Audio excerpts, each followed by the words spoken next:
Well, welcome to all of our guests today. It's good to have you at St. Mike's. Welcome.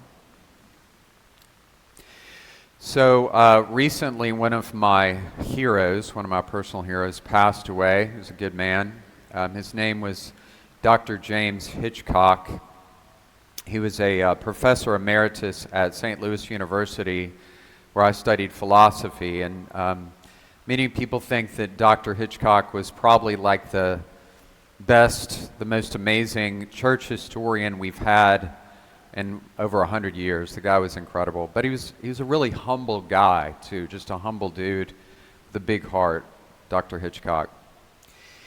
And one of the things that Dr. Hitchcock said, and I happen to agree with him, he said that all throughout Catholic history, some of the greatest, most amazing leaders that we've had have been actually really not appreciated by Catholics or in their own time. In fact, some of them, like with the saints, were actively persecuted while they were alive, such as St. Faustina, Padre Pio.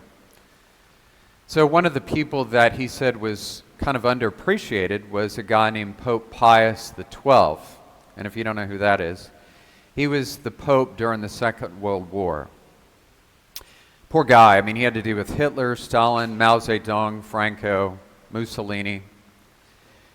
In case you didn't know this, the state of Israel credits Pope Pius XII with having saved almost 1 million Jews during the Nazi Holocaust. How did he do it? Well, he opened up all the churches, all the monasteries, all the convents in Rome, and they literally had Jews sleeping in the pews and underneath the pews. He issued false baptismal certificates for many of the Jews. He actually gave them, if you can believe this, priest collars and nun habits, so they looked like nuns and priests to save their lives. The Apostolic Palace, where the Pope lives, that used to be a maternity ward during World War II. They had thousands of babies that were born to Jewish families in that Apostolic Palace. Ironically, one of the institutions that gave Pope Pius XII credit was the New York Times. Boy, you know it's another sign of the Second Coming when the New York Times gives the Catholic Church credit for anything. But it's pretty amazing. One of the things that Dr. Hitchcock said, and I agree with him, he said if you want to be on the right side of history, you got to be on the right side of your own history first. What does that mean? It means that we stay focused on moral character and integrity in good times and in bad. Or as St. Paul said, in season and out of season, when it's popular and when it's not.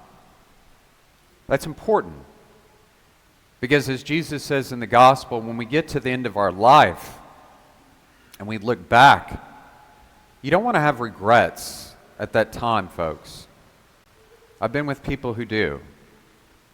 The way that we make sure that we don't have regrets in those last moments is to be on the right side of our own history in this moment now. Because we can make decisions out of our hurts or out of our hearts. We know who we are and whose we are.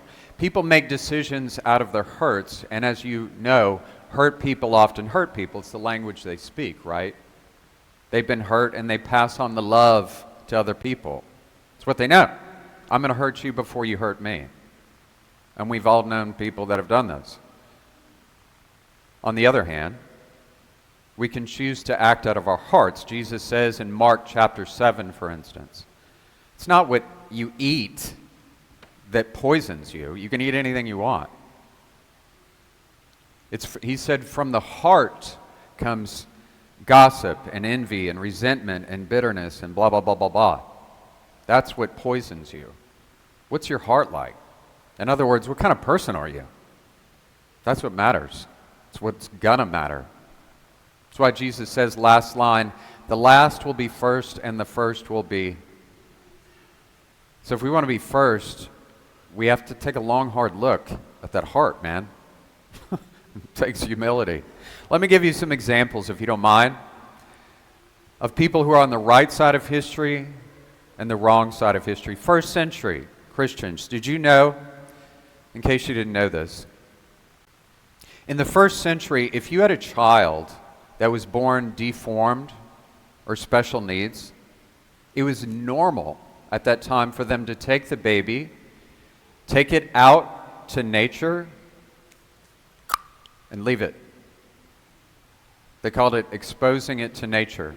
Even Plato talks about this. Can you imagine taking a newborn baby, just leaving it?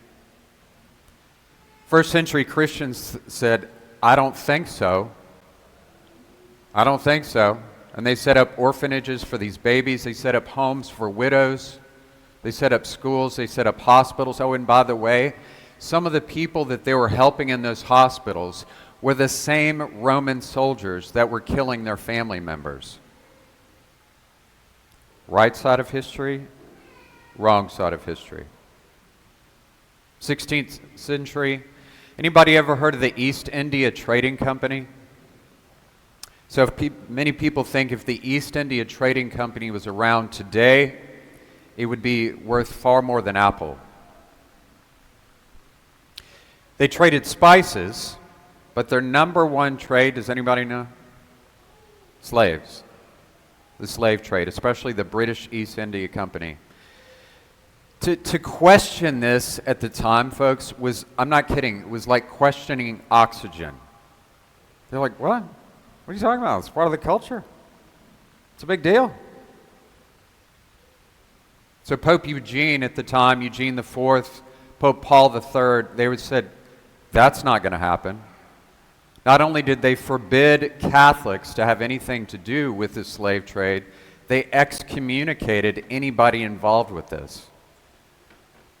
I mean, I don't have to tell you that the East India Company was not happy about this, cutting into their profits. Right side of history, wrong side of history. 1917, as you know, 1917 was a pivotal year around the world. In Russia, we had the Bolshevik Revolution. The Tsar Nicholas was killed by Lenin. They took power, what's called the Red October. That same year, the Blessed Mother appeared to 3 children in Fatima. And that same year, our very first canonized American saint died. Who was our very first canonized American saint?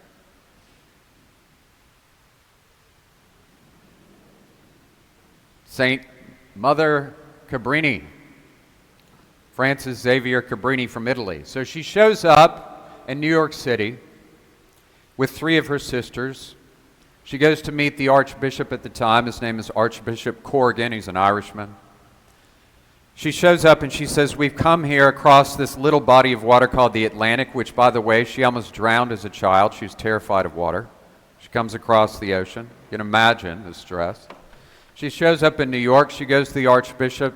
She says, we're here to help. And you know what he says? We don't want you here. Go home. Because they understood the Italians as being this dirty people. We don't want you. So she pulls out a letter from the Pope. She says, well, the Pope wants me here. And he said, that's nice. Go home. We don't want you here. It's the Archbishop of New York. So many people, as you can imagine, would be very angry and discouraged. You know what she does? Come on, ladies. She goes out into the streets. By the time she died, there were over 70 orphanages, schools, and hospitals. This was a tough woman. Mother Frances Xavier Cabrini. Right side of history, wrong side of history. Finally, maybe you can help me with this. Does anybody know what was the major Supreme Court decision in 1954 that changed the educational system in the United States? Brown versus Board of Education. What did Brown versus Board of Education do? It integrated the schools. And if you know anything about your Southern history, that went over like a brick through a glass house in the South. They were not happy about this. For instance, in Little Rock, not happy about this. The Archbishop of New Orleans at the time, his name was Joseph Rummel. As soon as that ruling came down, he integrated all the schools in New Orleans. I'm not exaggerating, folks. On a daily basis, Archbishop Rummel received death threats, and they firebombed his house. Now here's the funny thing. This was not the Ku Klux Klan that did this to him. Guess who it was? The Catholics. The Catholics.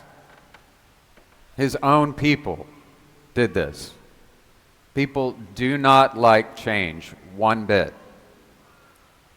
And he kept going, like Mother Cabrini. Not long after that, his face was on the cover of Time magazine as the Person of the Year. Right side of history, wrong side of history. Where are you going with this, Father? This is where I'm going with this, where I'm telling you this. For each and every one of us, we have to decide. We got one shot at this thing we call life, folks. Let's get it right. There's no redos, okay? Well, how do we make sure when we get to the end of our life that we're on the right side of history? Well, we make good choices now. So I'm going to close with this.